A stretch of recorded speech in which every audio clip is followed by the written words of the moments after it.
Jai Guru, everyone. Check. Hello and welcome to this week's episode of Autobiography of a Yogi line by line. We're currently doing chapter 3, and this is the third part. And this is also we're joined by Mike, Lauren, and Chris. Hi guys. Hello. Check Guru. Hey. I got a haircut. Podcast listeners can imagine what it looks like. Neat and tidy. Neat and tidy. The inverse of Chris's. Yeah. Are you saying mine's not neat and tidy? Long versus short. Well, Mike would be probably the complete inverse. You did describe it as Christ-like earlier, so I'll stick to that. Indeed. So last week before we get to talk about this week's episode, last week we talked about some challenges that we kind of set ourselves. So we mentioned Guruji's advice of making each meditation deeper than the last. And we discussed how difficult that is for many reasons. And we joked about hacking that system as well. So I thought we'd start with our challenges. And there's also that challenge of trying to get in there the second pension theory, where we work on, developing that capability of unfathomable peace that we want to achieve now, and more so in our retirement, should it come to that. So let's start with the first one, the deeper meditations. I will start unless someone else wants to. So hopefully, did you guys take up the 2 challenges or not really? I have to admit, I did the first, but I forgot about the second. Okay. Chris, did you? Yeah, I did it. Cool. I did. And well, you're about to share your experience, but my experience is maybe limited, so let me just jump in. Yeah, first. go for it. I liked it. I really thought it was kind of like a nitrous boost, like a real boost to the depths of concentration in the meditation. I thought it was a great use of a technique, a bit of homework for us. I did find myself thinking about it though during the meditation for a little bit, and then I had to come back off that and go into the meditation. So I don't know if it balanced itself out because of that, but it was great. It was nice to think, okay, am I improving? And that's a difficult metric, as we discussed, to try to pin down, but I thought overall it was very beneficial. Cool. Chris, did you have a crack at it? Sorry, Mike, did you have a crack at it? Yeah, but I didn't do a whole week. I did like 3 days, and it felt nice because I kind of, while it was going, I felt like I was building up momentum, and I did things like I did small meditations during lunchtime that I usually don't do so much, and I did energization exercises in the evening, which is a miracle for me, which was great. But then I had like this one time where I came home super late and just did a short meditation and went to bed, and that kind of killed the momentum a little bit. I didn't pick it up again. Lauren? Yeah, much like Mike, it started out super well. I've actually had a bit of a life-altering week. I started a new lesson as well, which was very expanding. So yeah, it started off really, really well, and each was feeling much more in depth than the last. And then I got to Wednesday, and like Mike, I had a late night. I got up in the morning, and it all just kind of started to. It's hard to uphold, I think. And what I've realized is that we're really in the kind of like spiritual warfare with ourselves. Like, it's a battleground in this mind, and there's so many forces that we have to like come up against and try and overcome, and it's always trying to pull you back, and you're always trying to push yourself on. So yeah, it's definitely a journey, isn't it? It's no easy feat trying to meditate deeper than the last. So yeah, I didn't quite manage it every single day, but I tried my best, and I think that's all we can do sometimes. Can I just throw into topic of conversation that the spiritual pension that we're talking about, which is one subject. I actually think I received that already in one form, and I'll tell you why. I recruit people for a living, so I go out and find very niche, skill sets for tech companies generally, and I tend to think I'm very lucky, quote unquote, for finding people and making hires for companies and things like this. And it's been a reoccurring thought, like, oh, this is kind of easy in some ways, and people really struggle to find people. And I seem to have this kind of I think about it like a magnet, I can just draw some candidates out of the ether. And I thought to myself, well, who am I? I'm not the doer. Is it, I've got a team on my side probably trying to make my life easier so I can go focus on other things. And that is just reoccurring, and I can't shake it, from my conscience now. And I suppose it's one of those things in my mind that I just think it's so strong, so firmly with me now, that I simply am accepting the Guru's help in my work or my day-to-day work to kind of make my day-to-day life easier. Now, some people would say I'm doing myself a disservice there, but in general, I would give the credit to the Gurus and to God to help me then focus my life and my meditations and spiritual practice. But yeah, an early pension is how I do that. So the early pension of intuitional awareness. That's what I kind of took from that, Chris. But back to Lauren, what you were saying about the challenges of the meditation in the path. It kind of feels like you're gleaning from a book such as God Talks with Arjuna a little bit. I know you're reading it from. He talks a lot about that, the challenges and the obstacles, and Okay, I haven't actually the read warriors, it the war. all the way through. I know you're starting it again on the Yes. Krishna Talks with Arjuna. So the early ones, it certainly talks about that a lot, early passages. But I just mentioned my experience about the challenges. So I didn't, after the first day, I didn't really know how to do this, make sure it's deeper, because as Mike said, how do you gauge if something is deeper? And I thought, rather than doing that, I'll just try and, because the goal of every meditation is to go as deep as possible. So rather than doing that, I thought I'd just go for longer and do more periods of meditation and more practices that I wouldn't normally do in the week. And surprisingly, probably unsurprisingly, Guruji lent a hand in that and arranged my week such that every day there was a new spiritual addition or a challenge.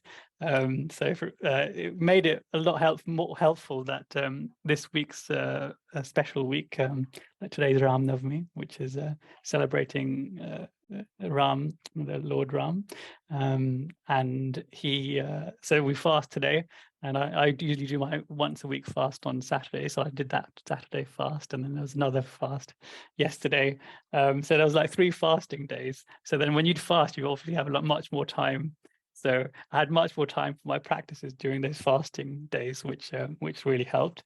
And then randomly the other day, as I was doing this, I was chugging along, and then Krishna, Mike, who you know, Chris, I don't know if you know, she's one of the young adults at London Centre. She has popped in to my house, and she's been wanting to do a kirtan with me for like, I don't know how long, but actually for some reason it happened this week. So we just we both got home from work, and then we were just doing a kirtan in my meditation room and had a meditation, which was really nice. Which is I never meditate straight after coming home from work. So all these like little nuances were very, very different. And then once one day, was it yesterday? Yeah, it was yesterday. There was some train-related emergency at work. And I had to go into work before my meditation began. Like I got a call, which is rare. And then I thought, oh no, this is going to mess up my routine. But then I thought, okay, no, I'm going to make this work. So then I did the careers that the practices that look weird using armrests. I did that in the meditation room, and then on the walk to the station and waiting at the station, I did like energization. and then so I broke it up into various parts of my journey where I could, and like I did all my practices somehow on my journey. It was really cool. So every day there was a nuanced new way of doing it, and all these little things like helped me to realize that you can make it a part of actually every section of your life, which is pretty cool. So Guruji intervened to help me in various ways this week, so I thought it was a really good challenge that we did. Well done for encouraging me and whoever came up with it. But Mike? Yeah, I really liked the portion where you said you did the energization exercise. I imagine at the platform, right? Waiting for this. I So, can like, only imagine. I tried to style it out, like, you know, like how people are stretching and stuff. So I was like, were you yawning? but there's some that you can't style out, like the fencing exercises. There's no way. Yeah, the memory exercise. Like, did you fence on the platform, Priyank? I did fence. Yeah. Did fence. This is the inspiration we all need in our lives. amazing. Chris? No, I've seen someone do energization exercises of sorts on a platform in Italy when I was waiting, I think at Florence in a train station there. And I thought to myself, well, the guy was just doing it unabashedly, you know, just open. You know, some people were looking over at him, some people, you know, looked at him, looked back, didn't care. I just thought it was great. It was a great example, actually, where you do whatever practice really you need to when you can. And I thought actually it's a lot more normal. He made it normal just by embracing it, and he just did it unabashedly in front of everybody. So I aspire to be that man. And on a lighter note, regarding the second the movement that we want to create about the second pension, the second challenge we had. So I did try this, and it was actually pretty easy to try it because at the moment there's all sorts of turmoil in Europe about pensions. Like France is pretty much whole of France is on strike because of pension changes, pensionable age changes. And in my company, like where they're reforming the pensions and everyone's up in arms about it. So like it kept coming up. And then I took the opportunity, like the first time it came up, there was like a group of 4 people around my desk area, and they started talking about pensions and the changes. And I said, oh, but I do hope so the last guy was talking, I said, I do hope you've taken care of your second pension though. And he's like, oh yes, my second pension from my previous company. Yeah, it's going really well. And he started talking about the investments. I was like, oh no, this is not what I want. This is not what I'm I even mentioned like, you know, unfathomable peace and like meditativeness and peace, you know, and developing that quality of like being calm and things like that. But he was just going over his head because he kept thinking about his actual second pension. So that was I think it's 1-1. Past the first one, but the second challenge did not work for me. Very brave of you, Greg. Yeah. Yeah, it was brave. I'm known as the yoga person, so hopefully it wasn't too weird. Like someone at work, everyone's pretty unhealthy in my office, greasy food and all that kind of stuff. And I always have my salads and things, as you know, and mock me for Mike and Lauren. Last time you did, remember? I would never. I'm a very supportive friend. Always. Anyway, so like the office manager, she was oh, you're so healthy, Priyank. And then this couple of weeks ago, so I gave her she went away from her desk and I gave her one of my oranges and put it on her desk. And then she obviously knew who it was straight away and she started poking fun at me. And then the other day I came to my desk and there was a Terry's chocolate orange. And she's like, this is more my cup of tea, you're gonna have this chocolate. So yeah, in small ways I'm trying to influence people's lifestyles. Orange bribes. Mike? yeah, didn't Guruji say do small things in an extraordinary way, right? So very, very good print. And I think I said this on this podcast many times, but the like month or something that I lived with Priyank was very reforming, because like I remember breakfast at Priyank's house was amazing. It was like all raw fruits and sprouted lentils, and man, this is like I did that. Like sometimes when I think back to I want to improve my nutrition or something, that's usually what I think about. Okay, just have only raw food until lunchtime or something. That's already a really good half thing. the battle. Yeah, my wife's Yeah. very much Yeah. on it. Yeah, it was good fun, Mm. like having you around. So let us go swiftly on. Wasn't so swift. 15 minutes of good dialogue. But now let's talk about the autobiography of Yogi. This section of the book, we're talking really about now the meeting of Kadarnath Babu and young Mukunda Ghosh, whilst Swami Pranabananda kind of stands there watching this meeting. So Kadarnath Babu comes upstairs, and Mukunda is saying, how are you here? What's happening? Everything's mysterious, and asks him to relate the story as to how he got here. And Kadarnath Babu then relates that story and, talks about his own bafflement. And then they kind of then take both their stories to Swami Pranabananda, who kind of rebukes Mukunda almost, saying, why you baffled, and explains the yogic science that has occurred before his very surprised eyes, and the science of astral, radio and television, of which there's quite a chunky footnote about some research in the 1930s, which we'll also talk about. So let's start with this movie scene sort of narrative that Kadarnath Babu kind of enunciates. He kind of talks about his morning. He was having a peaceful bath at the Ganges, and he was approached by Swami Pranabananda, and he didn't know how he knew that Kadarnath Babu was there, which was quite cool. So, and we kind of explained last episode how Swami Pranabananda may have used a technique that Guruji describes later in the book to locate Kadarnath Babu. And then he tells Kadarnath Babu, Mukund Bhagavati's son, who Kadarnath Babu knows because of the employer. He's essentially they work for the same employer. Kadarnath Babu's son is waiting for you.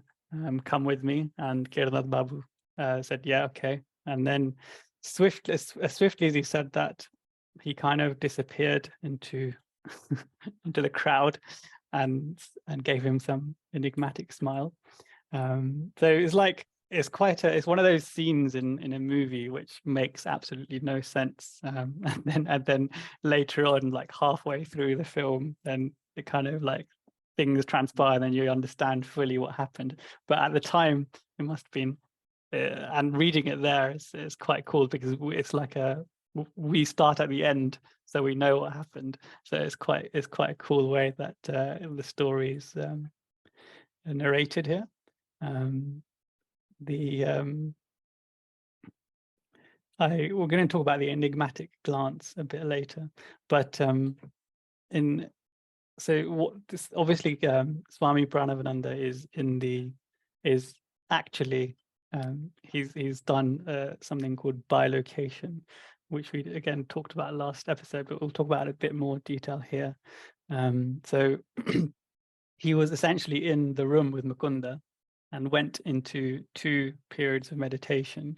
The first one we discussed last time was to locate Kadarnath Babu, and the second one, again, this is a theory, was whilst he was actually, bilocating, i.e. creating a new form to meet Kadarnath Babu at the Ganges. And that's what I'm talking about. So let's talk about this. So this is obviously no mean feat, this bilocation capability, and we're going to have a first-hand recountal of young Mukunda's explanation, or like his surprise or his experience of this a bit later. So it's no mean feat. Mike? And it's wrapped in this super innocent story, which I found very interesting, because it would actually be something that wouldn't be so easy to describe. Like if Guruji went on in a scientific way and say like, oh yeah, bilocation, la la la la, right? And then, but instead it is like this story where you don't expect a miracle to happen, and there's little things like little cues. I think we talked about it before already, but how can, like, imagine you meet someone, right? And you're in the street and you're not taking a car, you're not on a horse or something like that, right?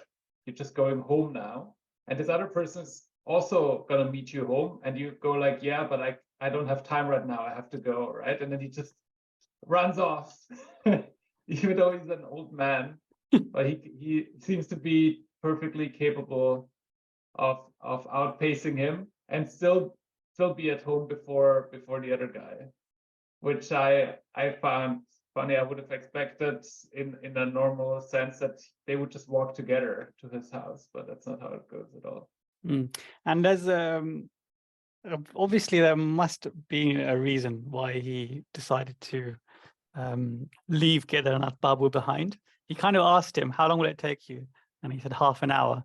And then Swami Pranabananda said, fine, I'll see you there. Then he walked off into the crowd or the distance. So let's imagine the inverse happened and he walked with him. And then he would have walked into the room where his the body was. Now, herein lies the reason, I think, why he had to do this, because he may have been a realized master, so we may call him an avatar, but he is not a Mahavatar. So a Mahavatar is a Babaji, right? And in Hindu mythology, Bhagavan Krishna was a Mahavatar, and bilocation in this story is quite prevalent. But there's a very famous picture, probably my famous picture, painting of Krishna in India, and it's basically, I'll put it on the card there. So what you see there is it's Krishna dancing with basically infinite number of gopis.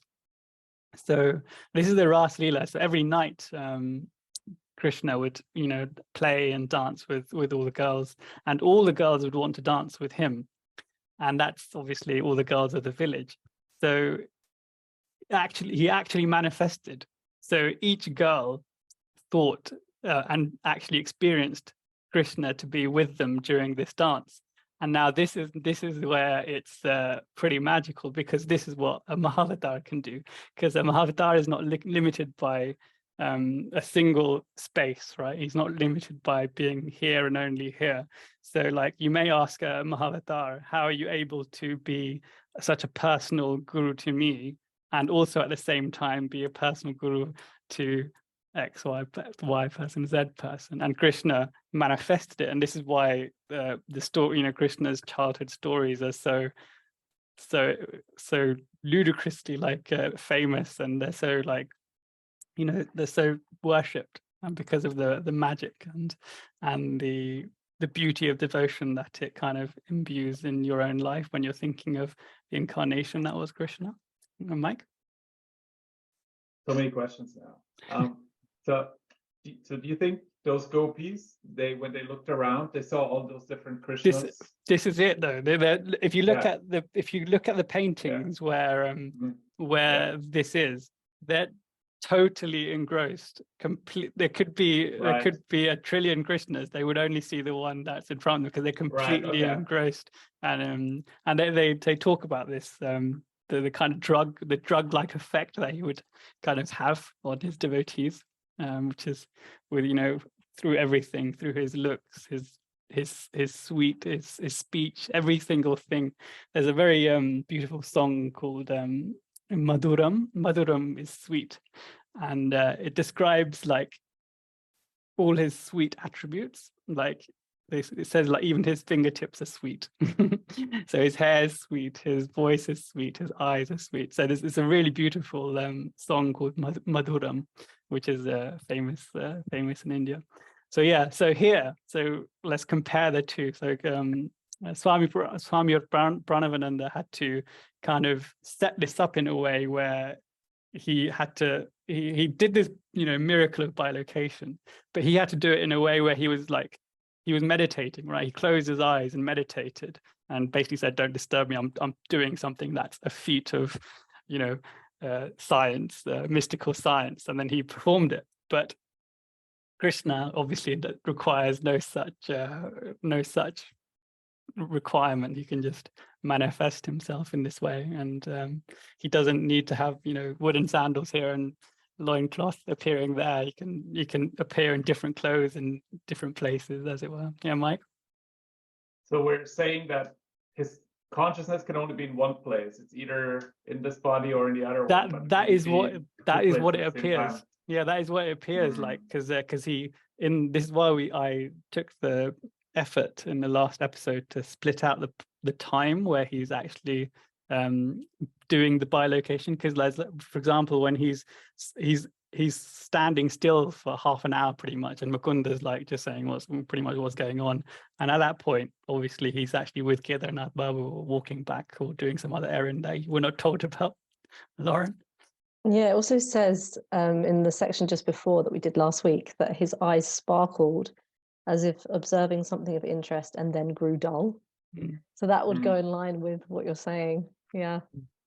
Yeah, it's a really beautiful and quite deep, especially if you relate it to the techniques he's using, which we talked about in the last episode, which I really enjoyed. So yeah, that's the bilocation of Swami Pranabananda and the infinite location of a Mahavatar such as Krishna. Mike? So imagine the story would have been he walks home with Kadarnath Babu, and then the two bodies meet, and then one of them disappears or something. Would have been a more in-your-face miracle. This way they actually talk to each other. I mean, they still figured out that something was off because but I really like the Krishna painting where you have all those Krishnas together, because I always had to think of, I don't know if you guys watched Back to the Future, the movie, where the professor kept telling Marty, you cannot see yourself because that will destroy like the space time continuum or something like that. But it might not have been very accurate, that movie. Maybe it's not like that. Yeah, I was gonna say, if he like appears in two places at once, like without the full awareness, then there might be like a black hole created. Exactly. You've broken it. You've broken the system. But I'm sure Swami Pranabananda would not have created a black hole. Yeah, Chris.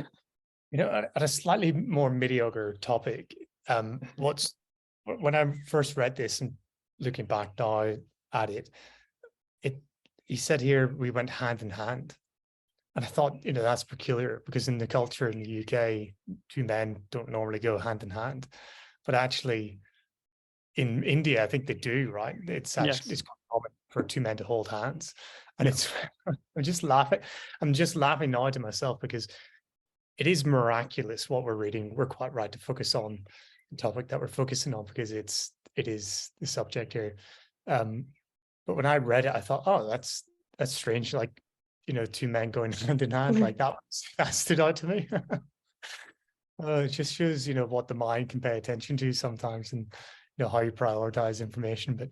But that I remember when I first read that, I thought, oh, that's really sweet. In some ways, like two friends, or maybe it signifies something there. But I think it's simply common in Indian culture for two male acquaintances to do that if they're fond of each other, I think. Yes, well, close. Yep, very much so. Friends, brothers, father and son. all those kind of relations would would do that. I thought I found it a bit weird as well. I remember when I the first time I went, after it was like quite a few years, like 5 years or something, gap in my childhood, and then my older cousin held my hand, and I was like, oh my god, what's going on here? Pretty much as you reacted. And then I very quickly realized this is obviously a cultural difference. Chris? I suppose in the UK it's very common for young children, boys, to hold hands, to kind of keep each other together in a unit. But what struck me odd about it in some ways, that India is like this spiritual hub of the world, right?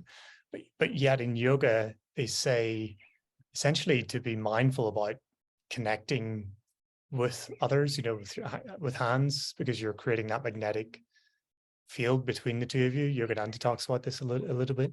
So even when you meet somebody, you're looking at them with, in their eyes, and you're forming this, you're transferring this magnetic power from one to the other. And I think he even goes as far as to say, if one is weak and the other one's strong, the flow goes from strong to weak. So be mindful that you may be giving away some of your power, something to that effect. I think it's in the lessons.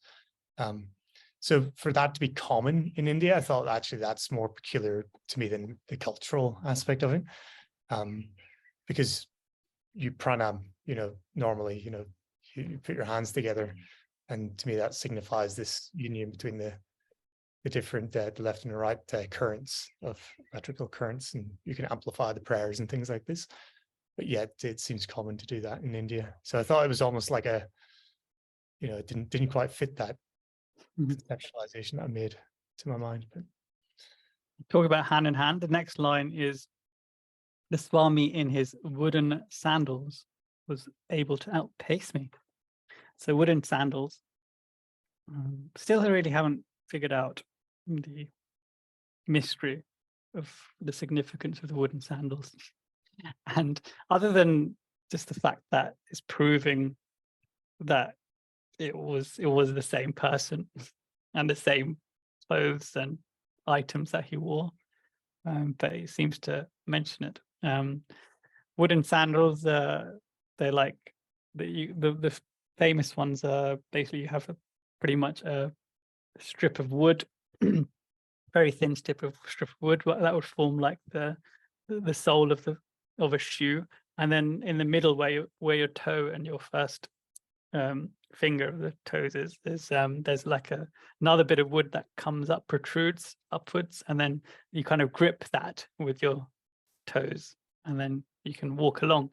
And this is why, so there's no like kind of strap around the top. This is it. You're using your your toe to grip this little protruding wood out of the sole, which is also made of wood, and you're walking along. So this is why Kadarnath Babu is saying that. I don't know how this monk was able to outpace me. Mike? Those do not look comfortable to wear at all. They barely looked like something useful. I would probably be faster barefoot than wearing those. Yes, Lauren? I'm really curious why he didn't walk barefoot. I thought that was quite common. I know if I had a choice between wooden sandals and bare feet, I would definitely go for bare feet. But then again, I'm often wandering around barefoot. But I did actually look up the history of these wooden sandals. I love a good fact, and I thought anyone out there might be interested to know. So I'll briefly run us through the history of these wooden sandals. Apparently, they're called paduka sandals from India. And they're said to be worn by Hindu priests and are associated with holiness, which kind of ties in with who we're talking about here. Apparently the shoes themselves, because some of them have a little like raised platform on like the toe area underneath and underneath the heel area as well. And it's apparently the stilts help the wearer to avoid unnecessarily trampling plants and insects to encourage the practice of minimizing violence. So potentially could have been for that, or another source says that, you know, they were for protection basically, with the rough roads and things in India. But who knows? It is very curious. Like I said, I don't know why he didn't just go barefoot, but maybe that's the free spirit in me. I don't know. What do you think, Chris? Well, I think there's like a golden thread of, I suppose, that we can take from this. One is that he was initially baffled at how Pranabananda was able to find him. So he said he felt baffled over his inexplicable presence. So he was shocked that he was there. And then he was shocked that he could outpace him because he was wearing wooden sandals. He himself was wearing these sturdy walking shoes, whilst Pranabananda was wearing these wooden sandals. And then he was shocked again by how abruptly Pranabananda left, and in the manner of which, you know, he was able just to kind of go. And obviously he was beaten. He was beaten to the house by Paramahansa. So he was shocked a few times here. And I think the golden thread really is he's piecing together the reality of what's happened. He's saying, oh, right, so somehow he was able to find me, somehow he was able to outpace me, and somehow he was able to beat me back here, or he vanished, something like this. So I think he maybe intuitively was aware, okay, well, this is no ordinary man, you know, an ordinary individual. He's using some form of, you know, spiritual divine power, and he's coming to this realization slowly. He was able to realize that something was not quite normal about the interaction. And I think the wooden sandals, possibly it is that you maybe walk slower paced, or you don't walk as briskly as you might walk with stout walking shoes. So that's an obvious one there. But maybe something that I'm taking is that if you're projecting some form of physical body, you're being able to bilocate. Does gravity apply? Like, do the rules of physics necessarily apply to that body as it does to your first one? If you're able to manipulate atoms, you know, at a distance to manifest. So maybe there's something to that as well. That he was able to kind of move without the pull of gravity on his physical form as it normally would.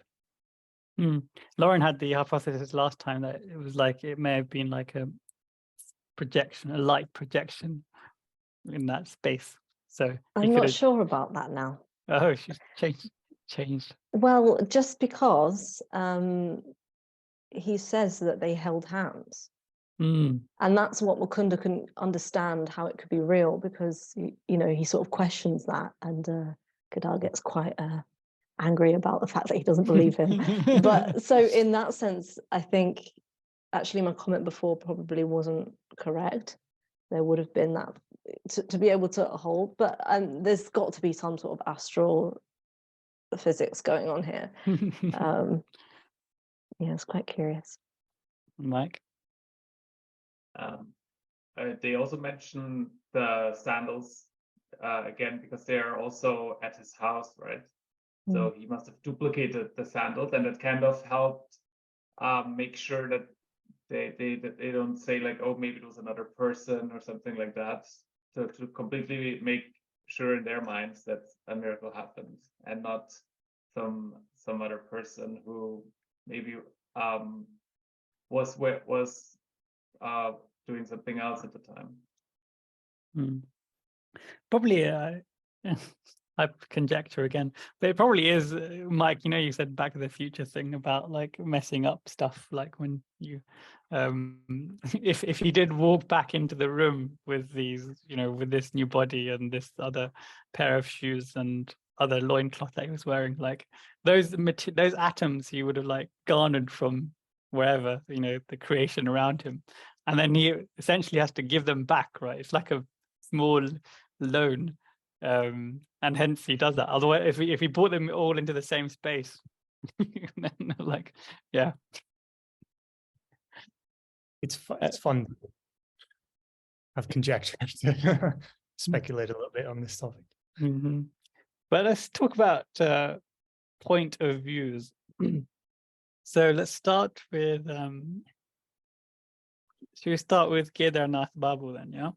So he's having his, as we mentioned, he's having his peaceful bathe in the Ganges, and he, meets this man who he's met before, Swami Pranabananda, and who thought he was just a ordinary Swami, he says later.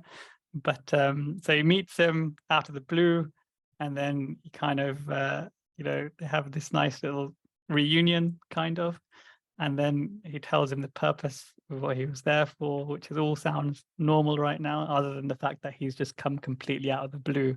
How did he know he was there? Because meeting someone out of the blue would be fine if you didn't also have a very specific thing that you needed from them. So like you obviously meet strangers all the time, but they don't go, oh, there's someone at the end of the platform here. They've been asking to see you. Can you come with me? That would freak you out, wouldn't it, Mike? Yeah, we don't really know what significance this whole meeting had for Kadarnath Babu in his life. Maybe it turned out that this is how he found his guru. So it was very significant. Or maybe at least it opened his mind to a spiritual life that he didn't see before.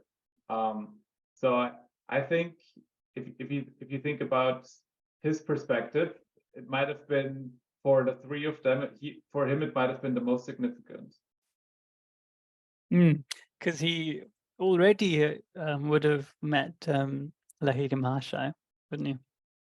But for whatever reason, that miracle of meeting such an avatar did not hit him probably as much as this one did somehow. Lauren? It's also strange to me that he was surprised, because even as a Swami, you would hope or assume that a Swami has highly intuitive perception, right? So the fact that he's able to know where he is, surely that's kind of usual for people with that capacity. This is what I thought, actually. After I read the autobiography of a yogi, this is what I thought, and this is why I related that story last time of that monk who kind of read my mind. I thought it was that. This is why I was practicing that technique of trying to speak to him through my prayers, because I thought it was normal. But after reading the autobiography of a yogi, you would think it's normal. But other than that, it's like a miraculous. Because there's so many swamis in India, you meet like thousands in your lifetime, and not one of them would exhibit anything close to resembling what we're talking about here. Yeah, I suppose that's what marks the difference, isn't it, between someone who's more realized or has more sort of yogic abilities. Because he also, later on in the chapter, he said, he thought the Swami was just an ordinary man. I mean, like for me, being from England and, like you say, not having that culture of having Swamis everywhere on your doorstep, if I met a Swami, I'd be like, okay, well, they've probably got, lots and lots of powers and abilities. I can't imagine not considering a Swami as, I can't imagine considering a Swami as ordinary. I don't know about any of you, but that kind of strikes me as like really odd. Yeah, Mike, what do you think? So one sentiment you often get from the autobiography of a yogi, often is people who grow up in India, they're a bit jaded with the whole Swami miracle thing, because I think for every Swami that does miracles, there's 1,000 others who don't do anything, right? And so you actually, when something like this happens, it is special, I think, also in India. And for Guruji, I mean, this is not the only miracle he saw, and he will see quite a lot, and that's why his life is so special, because he kind of magically attracts all those saints into his life at a young age, right? So Kadarnath Babu obviously is meeting one of those genuine saints, as Mike just called it. And then I found this bit really interesting, where he says, whilst they're walking hand in hand, he outpaces, Swami Pranabananda outpaces him a little bit, and then he stops suddenly and says, how long will it take you to reach my place? And Kadarnath Babu says half an hour. And then Swami Pranabananda says, I've got something else to do. And then he gives him an enigmatic glance. And he says, I must leave you behind. You can join me at my house where Bhagavati-san and I will be waiting for you. So this would have been probably a clue to him, perhaps, that something insane is about to transpire, because he said, before I could remonstrate, he dashed swiftly into the crowd. So this an enigmatic glance, I think, like you can imagine like someone's eyes twinkling, something mysterious or mystical is going to happen. And this, I think, would have been his second clue of the day, shall we say. The first one being knowing him exactly there. And yeah, Mike? I think also the half an hour is a clue, right, for us, because just a few paragraphs before he says he says to Mukunda, right, that he says he should wait for half an hour, right? And then exactly after half an hour, he looks at his watch, right, and then he says, "Oh yeah, there's something coming up the stairs." So it is probably the chain of events was he was like with Kadarnath Babu talking to him with his astral television, asking him how long it's going to be, half an hour, and then he goes to Mukunda and says, "Oh, how about you hang on for half an hour?" Right? And then he kind of says, I've got something else to do at present. Now, do you think he was actually doing other stuff?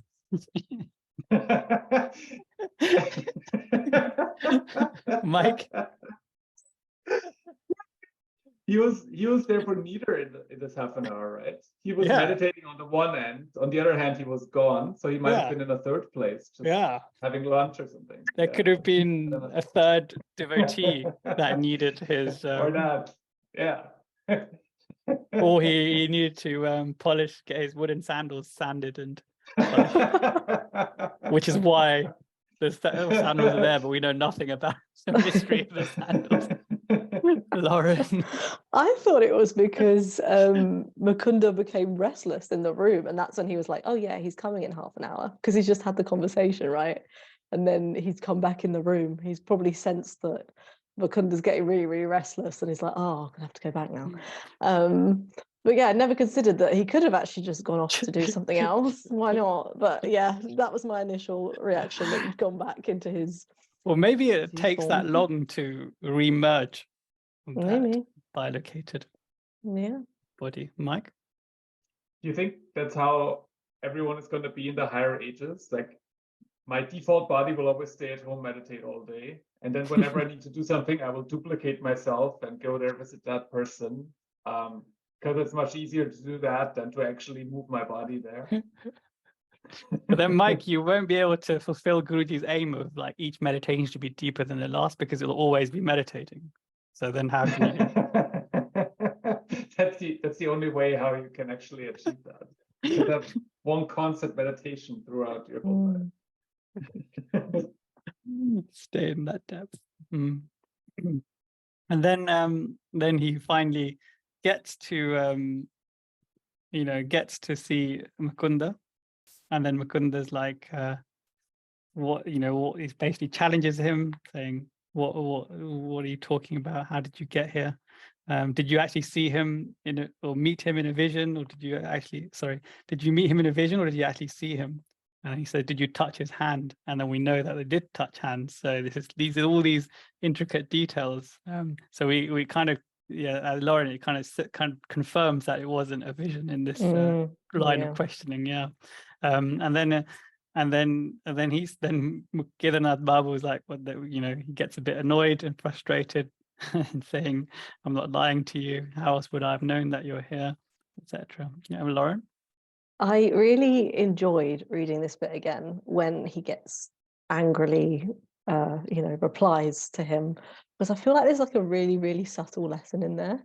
Because if you look at how Mukunda replies, even as a young boy, it could have been so easy for him to get angry back or get frustrated. He was already feeling all these emotions and getting really like bewildered and confused. But instead, he just meets him with an explanation of what happened, rather than anything else. And from that, then they're able to understand each other and connect again and go back into the room. And I feel like that's such a big life lesson. Like, how often do we really meet anger with calmness and explanation and connection? And it's such a small moment, like it's not even highlighted, it's just there existing. And I think it's really beautiful, and it's it's a really nice reminder. Kadarnath Babu's anger, I think, is not justified but understandable, because he's kind of like questioning his honesty, like, or like his sanity. So he's actually getting kind of angry justifiably, whereas Mukunda's anger is more like it's a excited response. He's just getting more and more excited as he's like getting more and more information out of Kadarnath Babu. So it's it's one of like it's astonishment as well as like excitement. Yeah, Mike. I think that's really good observations of you two, and I think it is because it doesn't make sense, right? So he keeps interrogating him. He goes like, "This makes absolutely no sense. I need to tell you this now and this, right?" And then at the end, instead of remaining in this angry state, both of them just understand what's actually going on, and the anger vanishes because of that. Yeah, exactly. And also, I've just realized, like, this is what Guruji is always teaching us. Like, don't just believe things blindly, question them, like, experience them for yourself before you accept that as truth. And that's exactly what he's doing here. There, when Mike, you were just saying, he was asking questions all the time, like, that is him trying to get to the root of truth. That's a very, very good point, Lauren. Teaching us the way to be inquisitive. Then I really like this dramatic line where Guruji Mukunda says, "Why that man, Swami Pranabananda, has not left my sight a moment since I first came here an hour ago." And he blurted out the whole story. It's such a you can imagine them both like mouths open, eyes wide, fully engaged in that moment. And then I'd really love Swami Pranabananda's Kadarnath Babu's response to the story that he's just heard, because he says his eyes opened wide. Are we living in this material age, or are we dreaming? I never expected to witness such a miracle in my life. I thought this Swami was just an ordinary man, and now I find he can materialize an extra body and work through it. So I think herein lies the impact or the purpose of this narrative or this scene, an occasion for Kadarnath Babu, because even though he'd met Lahiri Mahashaya, perhaps he just met him as a accounts clerk at the railway, Bengal Nagpur Railway Company, as opposed to realizing his full divinity. And he kind of had to wait, I don't know how many years or months since that meeting and then meeting one of his devotees, who is, Swami Pranabananda, and seeing this miracle before his eyes. Yeah, Mike? I think this answer that he gives Kadarnath Babu shows a very high state of development as well, right? Because he just immediately says that we are not living in this material world. He makes this a possibility at once, right, without hesitation. Which I could imagine other responses here, like just going insane, something like that. Yeah. So they entered the saint's room, Kadarnath Babu, and then they looked at the shoes. The shoes come out again onto the platform seat. But so there's probably 3 or 4 mentions of these shoes and sandals. So, I don't think we've really cracked why they're mentioned this often, other than the obvious. So if anyone's got any feedback on that, we would greatly appreciate it. Mike? I'm really glad we went to the bottom of what those shoes look like and what they are, because because growing up in Europe, when I heard wooden sandals, I was thinking of like those, you know, those Dutch Glock shoes. Me too. Yeah. That's what I'm thinking about it. I think the Indian version is a lot more elegant. That's a It lot is. nicer. And there's Yeah. even different styles in the Indian elements. You've got yeah. one that's like more flat with the platforms underneath, and then you've got the flat shoe which has like toe carvings out of it. They're really quite Mm. pretty. I mean, I'm not sure I'd wear them, to be honest, but I mean, you know, Next time I go to India, Lauren, I'm getting you a pair of wooden sandals. I have to overcome my discomfort in the body. Maybe that's a life lesson for me. Wear Indeed, them everywhere. indeed. So then they come, Kadarnath Babu then goes into the room, and then they bow. Kadarnath Babu bows before Swami Pranabananda. So now let's think about this from the perspective, if we can, of Swami Pranabananda. So he is meditating in his parlor. Mukunda comes in, he's expecting him, and he knows. Then he has to. Yeah, Mike. Oh yeah, I love your build up. The two questions I would throw in there is, or the one question is like, you are Swami Pranabananda, you see this opportunity, Mukunda, coming to you, and what is your objective in this? What do you want? What do you want to convey, or what do you want to communicate?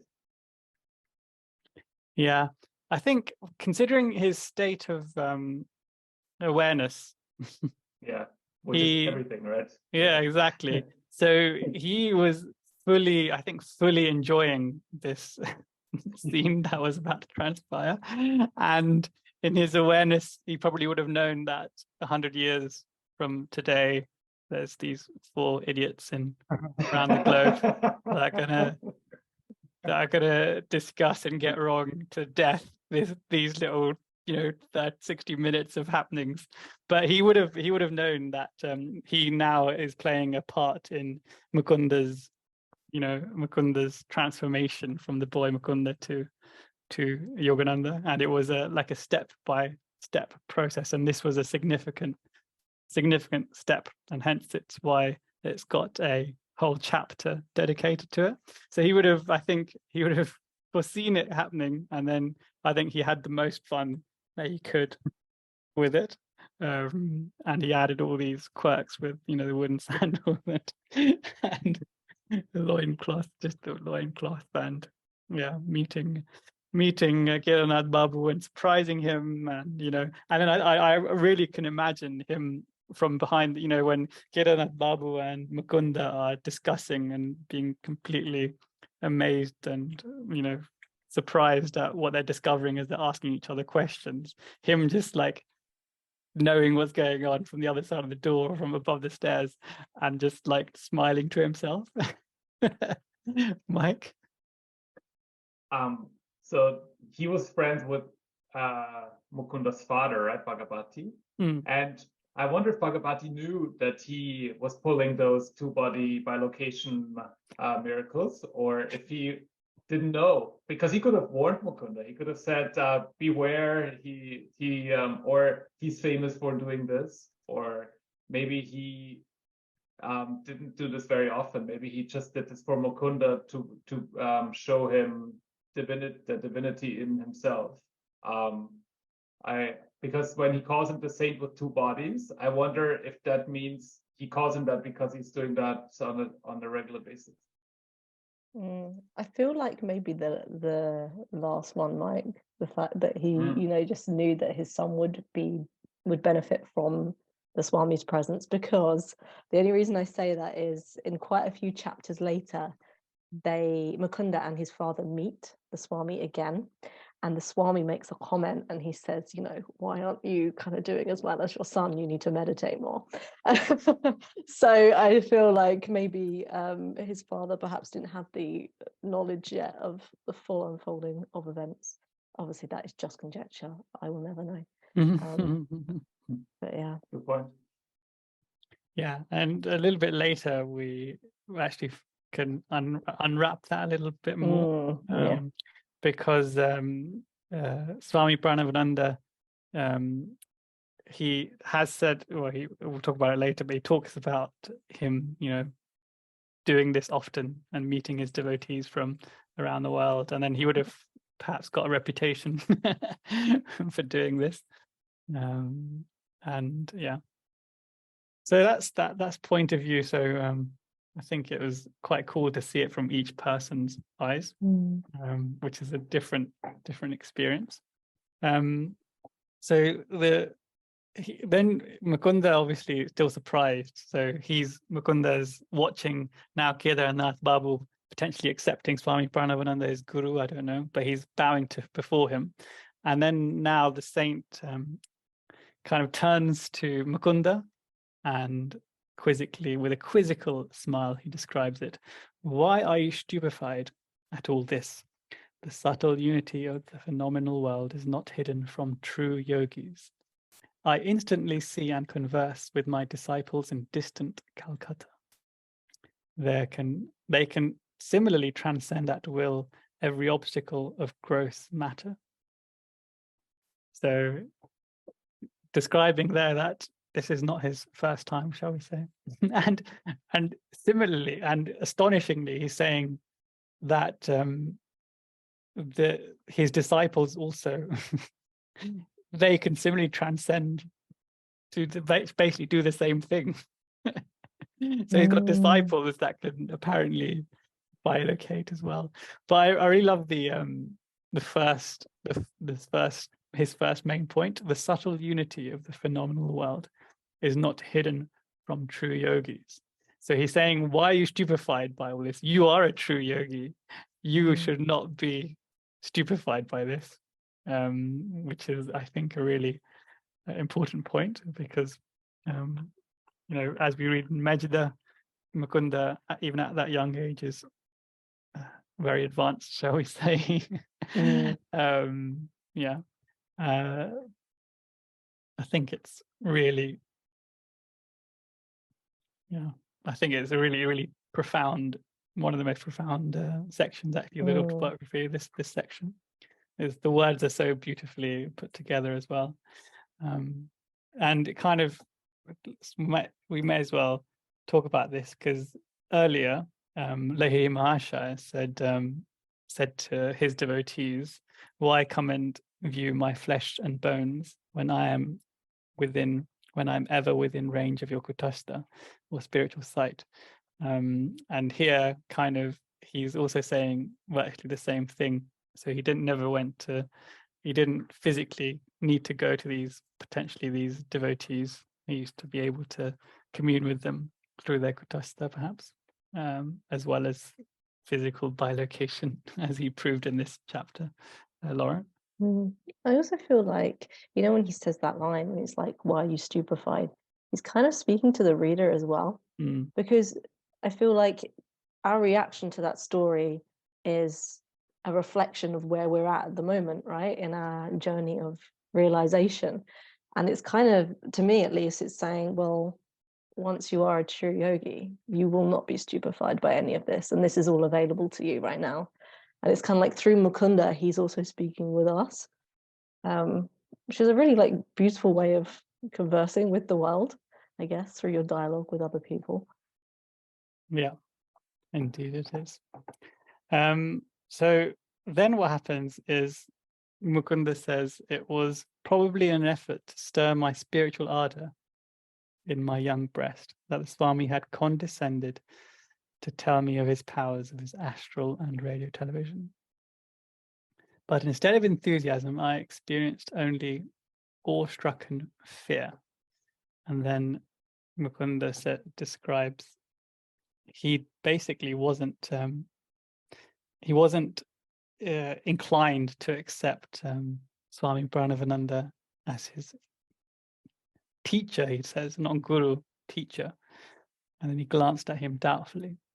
And then the next, that's where we're going to end it. But in the next section, in the next episode, Swami Pranabananda kind of clarifies or puts his mind at ease.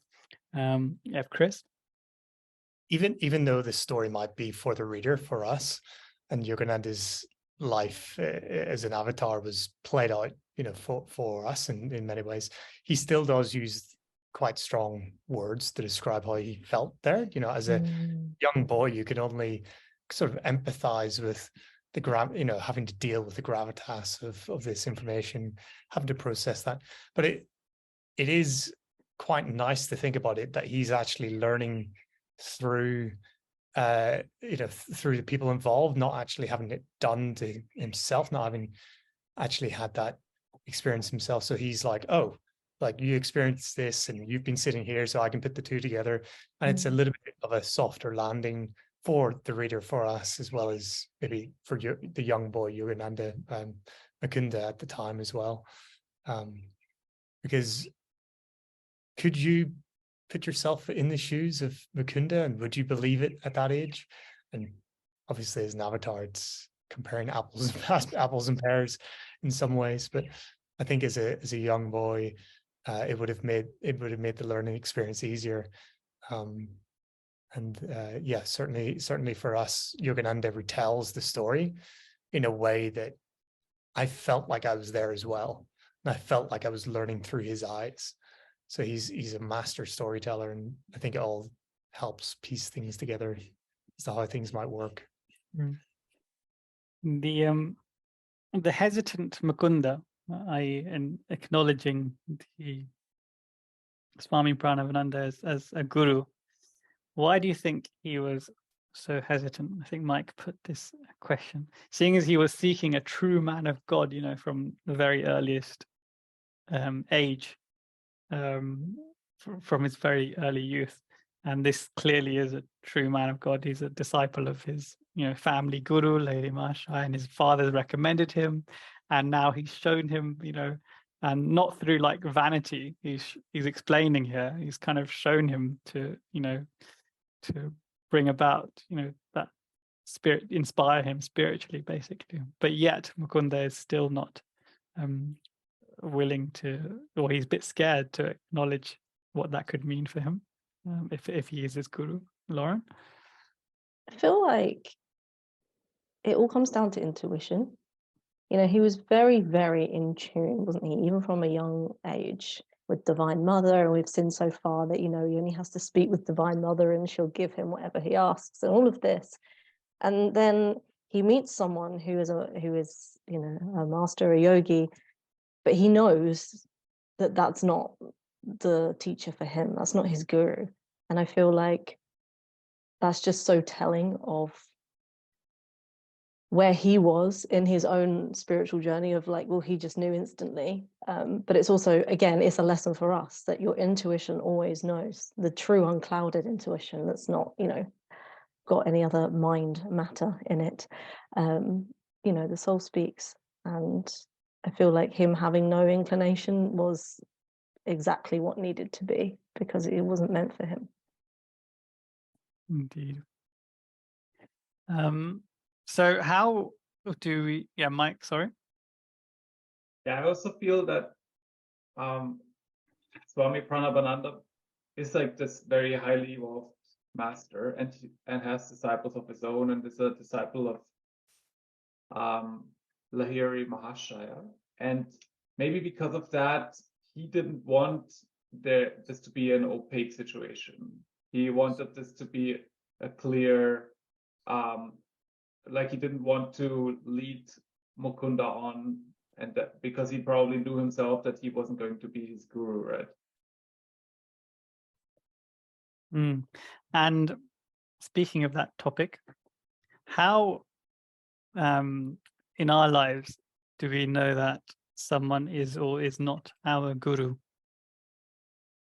Very difficult question, but one that we have to kind of ask, because Mukunda has gone through it in this very chapter, in this very bit that we've read out.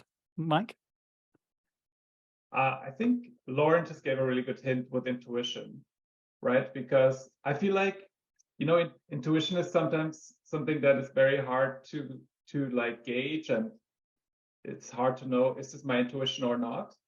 But the good thing with a guru is that it's not one question that is asked at one point in time, but it comes back to you again and again, basically every day, right? You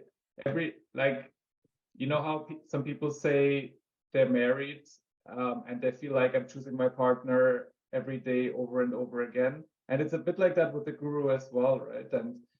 And I feel like the conviction grows inside you the more experiences you have it, and then it becomes a stronger bond and then loyalty. So I think in the beginning, when you choose your guru, it is quite difficult, but once you've found him, I think this intuition becomes easier and easier to detect in yourself.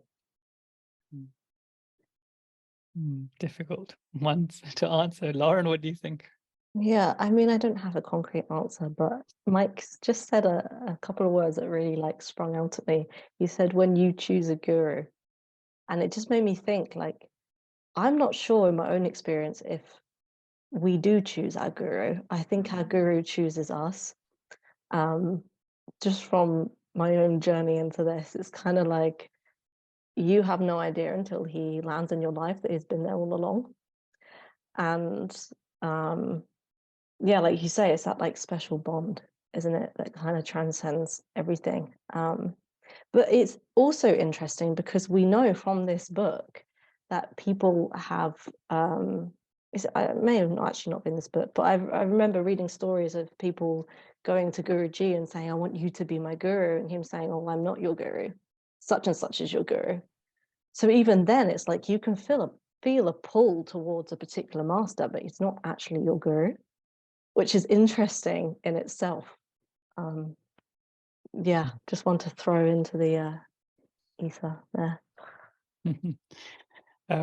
Let's do a bit of a reading about these the theory here.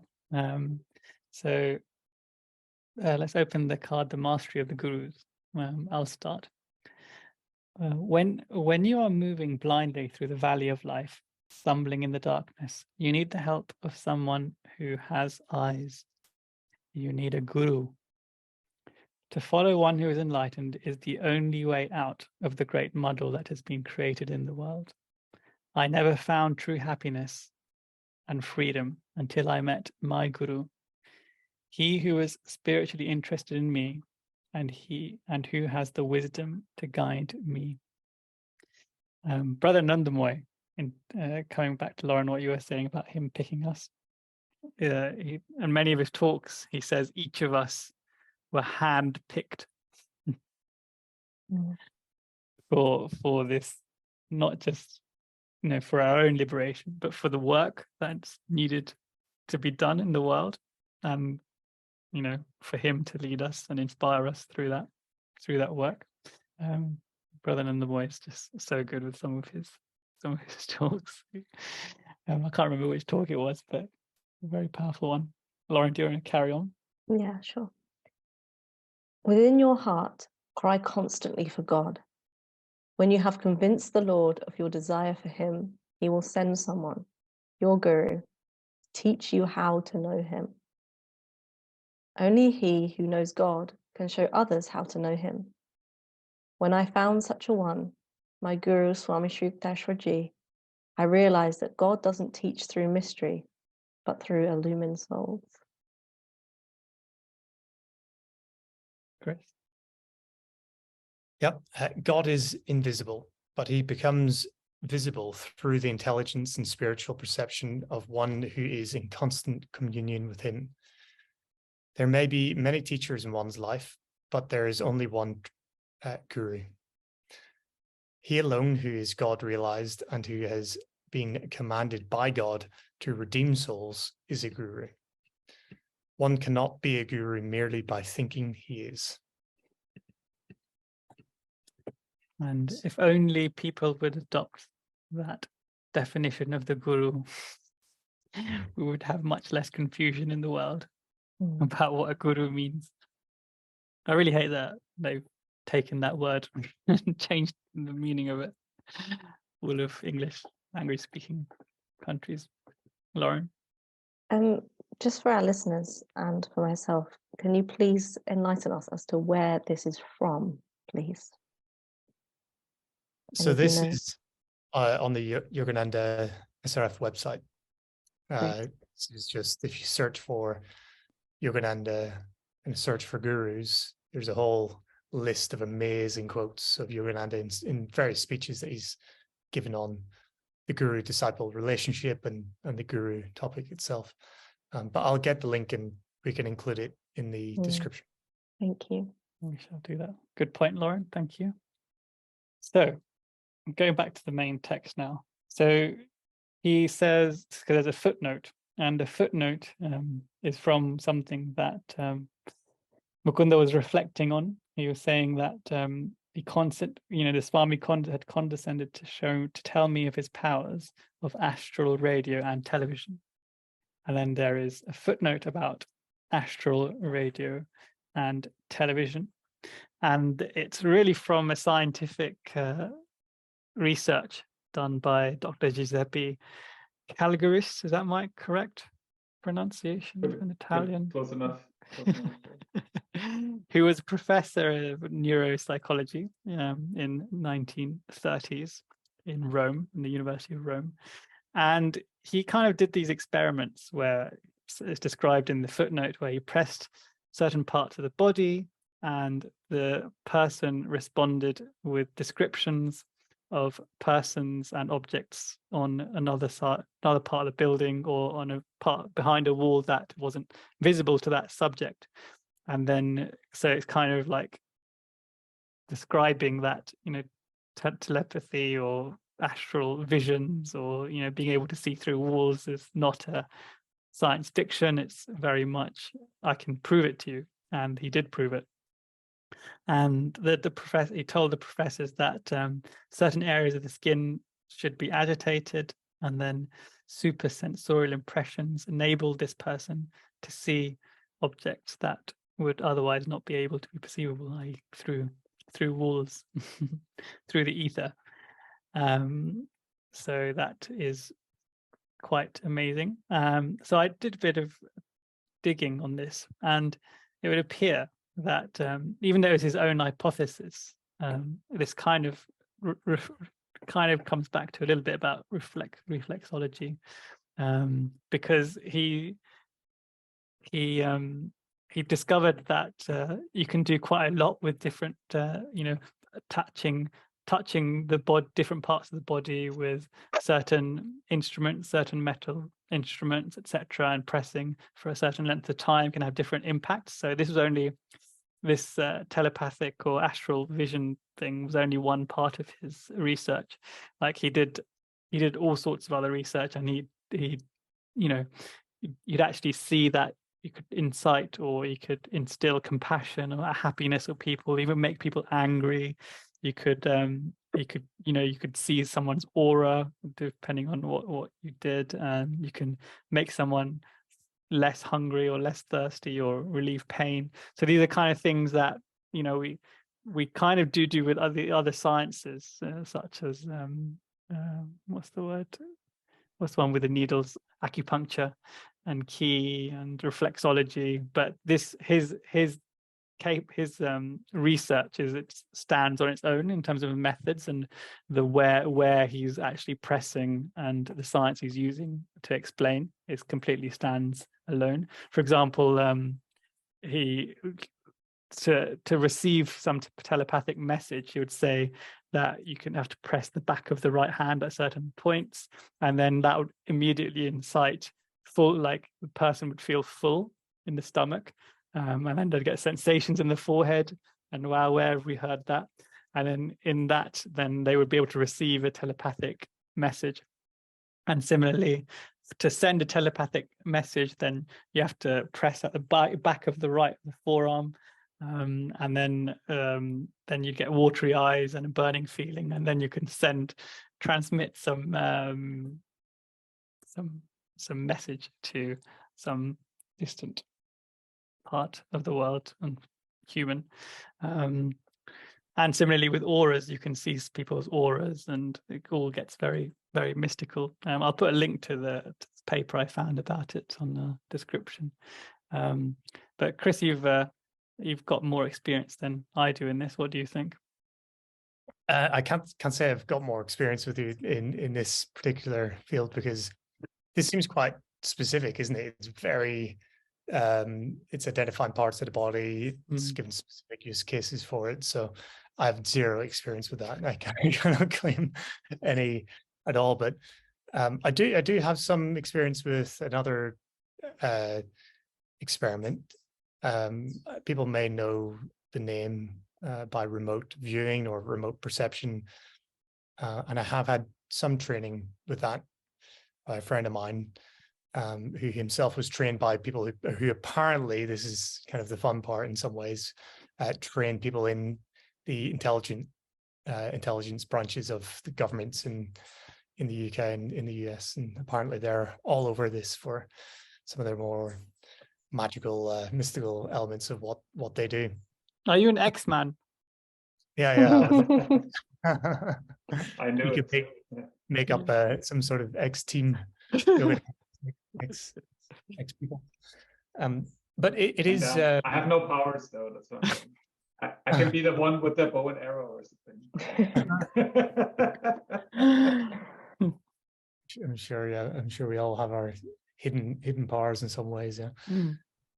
But I've had exercises where trying to perceive remote locations just through coordinates. So, for example, a friend of mine got 50 locations all over the world, actually printed out a picture of what they looked like, put them into an envelope, and marked each envelope with a random set of coordinates like X1, 2, 3, AB. And later, months later, he gave me a couple at random, and we went through this training, and you have to go into a meditative state. And this is the interesting part, where you go into a meditative state, and in that state, you can seek to perceive what is at the end of the coordinates. And you go through this, it's quite scientific, like step-by-step process of writing down your perceptions, taste, touch, all the different senses. And then you build a picture. So you go through 12 different steps, and eventually you build a picture of what it might look like. Now, this is a very rudimentary level 1 version of what we're kind of talking about here, about remote, about bilocation, I think, because many levels further into this technique, you can actually physically put yourself there. So I think legitimately they have stumbled across this in the scientific community as to how to do this scientifically, and anybody can be trained in it. So it's quite fun to think about that. We know this through yoga, we know this through Yogananda, and through the wisdom that, you know, we have in the safety in that as well. That Yogananda says, don't get too caught up in these things. You know, these things are fun, they're great, it's possible. Focus on the meditation, focus on that, and don't get too caught up in it. But there are people out there, I think, in the scientific community that are experimenting with this to a reasonable degree, that it's not really in the mainstream. But yeah, it's like top secret. This is what I was thinking with this research that they did this in Rome University. I wonder if they carried it forward, because certainly if it really come leaps and bounds, then we'd have it in mainstream medicine and in scientific knowledge. But it seems to be in like either in hidden, you know, intelligence type applications, or like either that, or like people don't believe it. Like people don't think reflexology is a science. They just think of it as like some thing that is, you know, disproved. It's just, you can't prove it, and like it's just random, and you know, it's thought, yeah, it's like reverse psychology and all that, you know, all that stuff. Mike? I feel that oftentimes those things don't really take root because we don't really understand them, and whatever we don't really understand, we have a hard time putting into practice. That we try to discard, and but the mere fact that it's in the Autobiography of a Yogi probably means that at some point we'll pick it up, and then people will say, "Oh yeah, he said that so many years ago. He knew it already." Yeah. Maybe you were Dr. Giuseppe Calligra's, Mike, in past. Sure, I'll take it. Past. He looks a bit like me. With a mustache, maybe. Yeah. If you got listeners, if you click on the link, you can see a picture of the good doctor doing an experiment on a very unwilling looking patient. Yeah, Chris. I do think that it is to be talked about with some caution, this subject, because what my friend did, he's a scientist, an economist and things, and he immediately tried to then apply it to understanding what might come up in the future and things like this. And you supposedly you can do these things, but the more I got into it and the more verifications I had that actually it is working, these things do work, the more I actually got put off by it, and I wasn't interested in it. Because I think there is a karmic cost in some ways. I kind of maybe intuitively sense that it's not to be messed with. We're not really meant to be playing God here in the sense of using it for our own good, our own selfish needs, for money purposes, for something to leverage some kind of power influence over another, which I think is often where some people's minds go with it. And I reckon it is actually quite true, where depending on the use case will depend on how much karmic kind of imbalance it might cause and things like this. So I think Guru is quite right to say, don't get too caught up in these things, because one, it's just simply distracting, and two, you might start to use it for wrong use cases. I think one prime use case would be working from home. You would not have to commute. You could still be in the office. I think that would be awesome. I have to share an observation. I keep seeing smoke next to you, Chris, and I was wondering, is it a big crackling fire next to where you are? This is my anti-mosquito. Yes. I've got some. It's not some bilocation development smoke or anything. Capability. Smoldering somehow, yeah. It's like Back to the Future, isn't it? The inverse of kryptonite somehow. Yeah. Mike, there was some sort of craziness that happened in your room. You nearly jumped out of your seat, I saw. What was that? A couple of minutes ago. Yeah, there was I have an autobiography of a yogi in my bookshelf, and it just fell down. Wow, what were we talking about when that happened? What were we talking about exactly at that second? You need to rewind and see. Yeah. Oh no. It fell exactly at the last page of the Law of Miracles. So I was like, Who was it? We had a guest once where they were in the library and the book fell on their head. Who was it? I forgot who it was, but that was a cool story. And then he's like, oh, it was Mark, I think. Yeah. And on that note, let's look forward to the next episode. The next episode surprisingly is pretty much about Swami Pranabananda and Lahiri Mahashaya, and talks about the development of that beautiful guru-disciple relationship between those two. And so it's so cool that we can actually focus on all these little gems of Lahiri Mahashaya, things that I just took for granted when I first, read it the first few times, because here we're going to talk about this, Lahiri Mahashaya again, and we've done how many episodes have we talked about Lahiri Mahashaya? But then if you asked me at the start of this, project that we've done, when do you start talking about Lahiri Mahashaya, I would have said, chapter 30 or whatever, not now, right? We've had so much good Lahiri Mahashaya content. I'm really looking forward to that, which Chris should be leading. And on that note, shall we leave it there, my good friends, brothers and sisters? Thank you for joining us. We shall see you next time. Jai Guru. Jai Guru.